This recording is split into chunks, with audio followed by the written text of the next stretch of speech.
السلام عليكم ورحمه الله تعالى وبركاته. مرحبا بكم معايا في وصفه جديده وفيديو جديد. اليوم نقترح لكم هاد لي مافنز اولا الكاب كيك كيجيو رائعين بالنكهه الحامض وغير بيضه وحده. نطلب منكم طلب واحد عافاكم جيم الله فيديو باش هكا تقترح على ناس اخرين، راه غير كتعاونوني الا درتو جيم وبطبيعه الحال والا كنت كنستحق.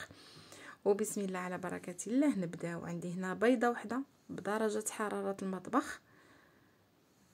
غادي نطرب كما قلت لكم هاد البيضه يمكن لكم تستعملوا غير الفوي، ماشي ضروري تطرب ليا الكهربائي عفوا. عندي رشه ملح، عندي هنايا واحد الياغورت اللي بنكهه الفانيلا، يمكن لكم تستعملوا الحامض الا جبرتوه. انا ما لقيتوش لاننا هنا دايره الحامض، وفعاود الياغورت الا ما كانش يمكن لكم تستعملوا الحليب. غادي نضيف 5 ديال الملاعق ديال سكر سنيده اولا سكر حبيبات، وغادي نحاول انني نزيد نطرب هاد المكونات هادو حتى ينسجم ليا الخليط ديالي. غادي نضيف العصير ديال نصف ليمونه حامضه ونصف ليمونه غادي نحكها قبل، عاد غادي نضيف هذاك العصير ديالها. ما بانليش في لا فيديو لي زيست ديال الحامض.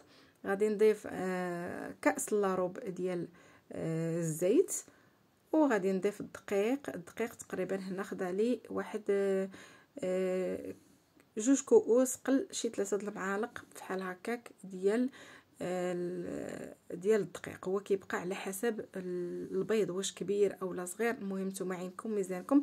الخليط ما خصوش يكون خفيف بزاف. هنايا ضفت 2 ديال الخمارات من فئه 8 غرام اولا البيكن باودر. غادي نحاول ان نخلط هنا غير بالفوي كما شفتوا، راه حيدت هذاك الطراب الكهربائي غير بالفوي من الفوق لتحت. والخليط كما قلت لكم خصو يكون ماشي خفيف، يعني يكون شويه شاب راسو.